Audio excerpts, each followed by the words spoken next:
സംസ്ഥാന സർക്കാരിന്റെ ഏറ്റവും വലിയ സാമ്പത്തിക ധനസഹായമായ സാമൂഹ്യ സുരക്ഷാ പെൻഷനുകൾ, ക്ഷേമനിധി പെൻഷനുകൾ കൈപ്പറ്റുന്ന ഗുണഭോക്താക്കൾക്ക് ഫെബ്രുവരി മാസത്തിലെ വിതരണ നടപടികൾ ആരംഭിച്ചതിന് പിന്നാലെ വീണ്ടും ആശ്വാസവാർത്ത എത്തിയിരിക്കുകയാണ്. തിരഞ്ഞെടുപ്പ് ബമ്പർ എന്ന നിലയ്ക്ക് ബജറ്റിൽ പെൻഷൻ തുക വർദ്ധിപ്പിച്ചില്ല എങ്കിൽ പോലും വരാൻ പോകുന്ന നിയമസഭാ തിരഞ്ഞെടുപ്പുകൾക്ക് മുൻപായി വീണ്ടും പുതിയൊരു പെൻഷൻ വർധനവ് കൂടി വരുന്നു എന്നുള്ള സുപ്രധാന സൂചനയാണ് ഇപ്പോൾ പുറത്തു വന്നിരിക്കുന്നത്. ഇത് സംബന്ധിച്ചുള്ള സ്ഥിരീകരണം ധനവകുപ്പിന്റെ ഭാഗത്തു നിന്നും ഉടൻ പ്രഖ്യാപിക്കും.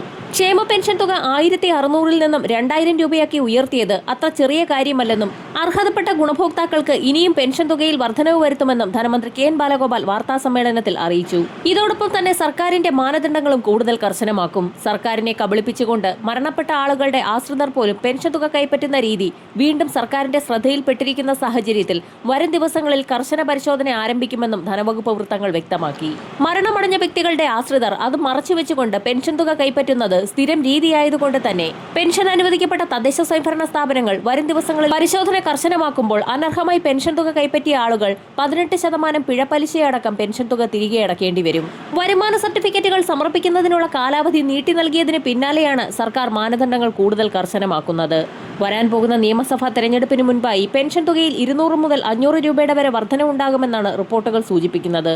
അതുകൊണ്ട് തന്നെ വലിയൊരു സാമ്പത്തിക ബുദ്ധിമുട്ട് തന്നെ സർക്കാർ നേരിടേണ്ടി വരും. ഏറ്റവും അർഹതപ്പെട്ട ഗുണഭോക്താക്കളുടെ അക്കൗണ്ടുകളിലേക്ക് മാത്രമാകും ഇനി മുതൽ പെൻഷൻ തുക എത്തിച്ചേരുക. ക്ഷേമ പെൻഷൻ ഗുണഭോക്തൃ പട്ടികയിൽ ഉൾപ്പെട്ടിട്ടുള്ളവർ ഒരു തവണയെങ്കിലും വരുമാന സർട്ടിഫിക്കറ്റ് ലഭ്യമാക്കിയിട്ടില്ലാത്തവർ അത് ഹാജരാക്കണമെന്ന് നേരത്തെ തന്നെ സർക്കാർ നിർദ്ദേശം നൽകിയിരുന്നു. ഡിസംബർ 31 വരെയായിരുന്നു നേരത്തെ ഇതിനായി സമയം നൽകിയിരുന്നത്. 62 ലക്ഷത്തിൽ പരം വരുന്ന ക്ഷേമ പെൻഷൻ ഗുണഭോക്താക്കളിൽ 2.53 ലക്ഷം പേർക്കാണ് സർട്ടിഫിക്കറ്റ് ലഭ്യമാക്കാനുള്ളത്. ഇവർക്ക് വരുമാന സർട്ടിഫിക്കറ്റ് ഹാജരാക്കാനുള്ള സമയപരിധിയാണ് ഇപ്പോൾ ജൂൺ 30 വരെ നീട്ടി നൽകിയിരിക്കുന്നത്. ഫെബ്രുവരി മാസം മുതൽ പുതുക്കിയ പട്ടികയുടെ അടിസ്ഥാനത്തിലാകും പെൻഷൻ തുക വിതരണം ആരംഭിക്കുക. 2000 ചതുരശ്ര അടിയിൽ കൂടുതൽ വിസ്തീർണമുള്ള കോൺക്രീറ്റ് കെട്ടിടമുള്ളവർ, 4 ചക്ര വാഹനമുള്ളവർ, സർക്കാർ ജോലിയുള്ളവർ, 1 ലക്ഷം രൂപയിൽ കൂടുതൽ വാർഷിക വരുമാനമുള്ളവർ എന്നിവയെല്ലാം പട്ടികയിൽ നിന്ന് പുറത്താക്കപ്പെടും. ഇവർക്ക് പുറമെ AC ഉള്ള വീടുള്ളവർ, ആധുനിക രീതിയിൽ ഫ്ലോറിംഗ്, റൂഫിംഗ് നടത്തിയിട്ടുള്ള വീടുകൾ എന്നിവരും പെൻഷൻ പട്ടികയിൽ നിന്നും പുറത്താക്കപ്പെടും. സാമൂഹ്യ സുരക്ഷാ പെൻഷനുകളുടെ ഫെബ്രുവരി മാസത്തിലെ വിതരണ നടപടികൾ ആരംഭിച്ച സാഹചര്യത്തിൽ ഗുണഭോക്താക്കൾക്ക് ബാങ്ക് അക്കൗണ്ടുകളിലേക്കും കൈകളിലേക്കും 2000 രൂപയുടെ വീതം വിതരണമാണ് വരുന്ന ആഴ്ച മുതൽ ആരംഭിക്കുന്നത്. 2026 ജനുവരി മാസത്തിലെ പെൻഷൻ തുക വിതരണം ചെയ്തപ്പോൾ 7 ലക്ഷത്തോളം വരുന്ന NSAP വിഭാഗത്തിൽപ്പെടുന്ന പെൻഷൻ ഗുണഭോക്താക്കൾക്ക് 500 മുതൽ 1000 രൂപ വരെ കുറവ് വന്നിട്ടുണ്ട്. ഇവർക്കുള്ള കേന്ദ്രവിഹിതം ആധാർ അധിഷ്ഠിത ബാങ്ക് അക്കൗണ്ടുകളിലേക്ക് ഇന്നു മുതൽ വിതരണം ആരംഭിക്കും. ഇതോടൊപ്പം തന്നെ സ്ത്രീകൾക്കുള്ള 1000 രൂപയുടെ പെൻഷൻ തുകയുടെ വിതരണ നടപടികൾ സംസ്ഥാനത്ത് ആരംഭിച്ചു.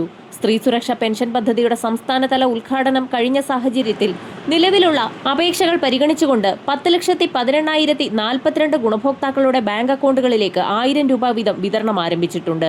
തുക എത്തിച്ചേരാത്ത ഗുണഭോക്താക്കൾക്ക് ഇന്നു മുതൽ അക്കൗണ്ടുകളിലേക്ക് 1000 രൂപ വീതം എത്തിച്ചേരും. സാമ്പത്തികമായി പിന്നാക്കം നിൽക്കുന്ന മറ്റ് സാമൂഹ്യക്ഷേമ പദ്ധതികളിൽ അംഗങ്ങളല്ലാത്ത 35 മുതൽ 60 വയസ്സ് വരെയുള്ള സ്ത്രീകൾക്കും ട്രാൻസ് വുമൺ വിഭാഗത്തിനും പ്രതിമാസം 1000 രൂപ വീതം ഇനി മുതൽ ലഭിച്ചു തുടങ്ങും. അപേക്ഷ വെച്ചിട്ടില്ലാത്ത ആളുകൾ ഉടൻ തന്നെ അപേക്ഷ വയ്ക്കുക. കൂടുതൽ പ്രഖ്യാപനങ്ങൾ വരും ദിവസങ്ങളിൽ തന്നെ ഉണ്ടാകും. വരും മണിക്കൂറുകളിലെ സർക്കാർ അറിയിപ്പുകൾക്കായി ചാനൽ സബ്സ്ക്രൈബ് ചെയ്യാൻ മറക്കാതിരിക്കുക.